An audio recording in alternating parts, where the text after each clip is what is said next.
नमस्कार दोस्तों, मैं राजेंद्र दायमा आपका स्वागत करता हूं मुंबई टुडे लाइव चैनल में। 7 अगस्त को राहुल गांधी ने नई दिल्ली में एक प्रेस कॉन्फ्रेंस की। करीब यह प्रेस कॉन्फ्रेंस 1.5 घंटे तक चली और इस प्रेस कॉन्फ्रेंस में राहुल गांधी ने चुनाव आयोग पर वोट चोरी के आरोप लगाए। उन्होंने कई इसके उदाहरण दिए। महाराष्ट्र विधानसभा के बाद भी राहुल गांधी ने इसी तरह से चुनाव आयोग पर वोट चोरी करने का आरोप लगाया था। तभी से यह चर्चा हो रही थी कि राहुल गांधी को यह सब डाटा और सब जानकारी कौन दे रहा है, क्योंकि कांग्रेस पार्टी के किसी कार्यकर्ता तो यह जानकारी नहीं दे सकता। कौन है जो यह डाटा या यह सब जानकारी राहुल गांधी को दे रहा है? कई जानकारों का एडीआर और सीएसडीएस जैसी संस्थाओं पर शक था कि यह संस्थाएं जो चुनाव के प्री पोल और पोस्ट पोल सर्वे करती है, यह संस्था राहुल गांधी को यह डाटा दे रही है। और शायद इसी वजह से राहुल गांधी चुनाव आयोग को हलफनामा देने से डर रहे थे, या एक तरह से कहे तो पीछे हट रहे थे, क्योंकि राहुल गांधी को ही शायद इन संस्थाओं पर भरोसा नहीं था। क्योंकि यह कोई कांग्रेस पार्टी का कार्यकर्ता नहीं, यह एक थर्ड पार्टी संस्था राहुल गांधी को डाटा दे रही थी। यह आज सामने आ चुका है। राहुल गांधी को सीएसडीएस ने सभी यह डाटा दिया है और इसी डाटा को 7 अगस्त की प्रेस कॉन्फ्रेंस में राहुल गांधी ने इस्तेमाल किया और देश के सामने रखा।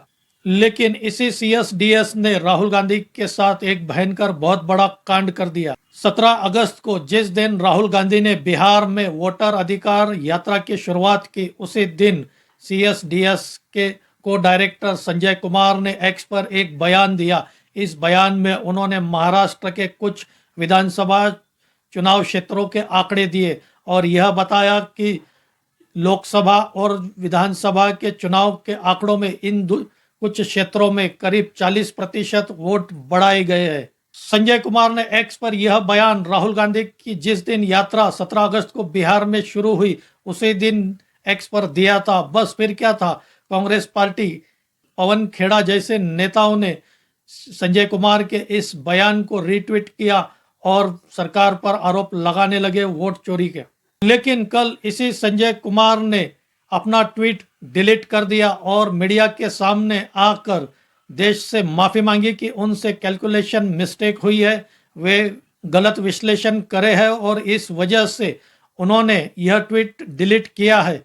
वह आगे स्पष्टीकरण देते हैं कि उन्होंने 4% की बजाय 40% का ट्वीट कर दिया और साथ ही उन्होंने यह भी बयान दिया कि विधानसभा क्षेत्र के वोटों का विश्लेषण करते समय उन्होंने दूसरे लोकसभा क्षेत्र के साथ उसका मिलान किया, उसका विश्लेषण किया, इस वजह से यह गड़बड़ी हुई है। इतना बड़ा कांड सीएसडीएस के को डायरेक्टर संजय कुमार ने कर दिया और इन्हीं के भरोसे पर राहुल गांधी चुनाव आयोग पर वोट चोरी के आरोप लगा रहे थे।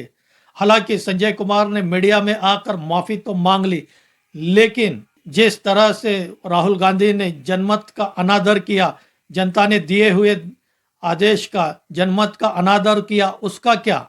सिर्फ माफी मांगने से ही क्या यह मामला खत्म हो जाएगा?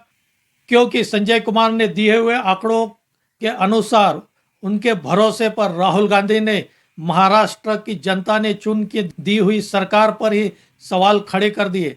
सीएसडीएस के संजय कुमार के माफी के बाद महाराष्ट्र के मुख्यमंत्री देवेंद्र फडणवीस ने राहुल गांधी पर जोरदार हमला किया है। देवेंद्र फडणवीस ने कहा है कि राहुल गांधी यह सीरियल लायर है, वे हर समय झूठ बोलते हैं। आगे फडणवीस कहते हैं कि सीएसडीएस के संजय कुमार ने देश से माफी मांगी है, क्या अब राहुल गांधी देश से माफी मांगेंगे? चुनी हुई सरकार को ही बदनाम करने की कोशिश राहुल गांधी ने की है। लोगों का विश्वास चुनाव आयोग पर से उठ जाए, इस तरह का काम राहुल गांधी पिछले कुछ दिनों से कर रहे। देश में अराजकता का माहौल हो, ऐसा काम राहुल गांधी कर रहे हैं, ऐसा बयान देवेंद्र फडणवीस ने दिया है। दोस्तों, आपकी क्या राय है? क्या राहुल गांधी को वोट चोरी के आरोप पर माफी मांगनी चाहिए या नहीं? आप भी अपनी राय कमेंट करके बताइए। और क्या राहुल गांधी वोट चोरी के आरोप पर देश से माफी मांगेंगे? आज यही रुकते हैं। मेरा यह वीडियो अच्छा लगा हो तो इसे लाइक करें, शेयर करें और मेरे इस चैनल को सब्सक्राइब करें। धन्यवाद।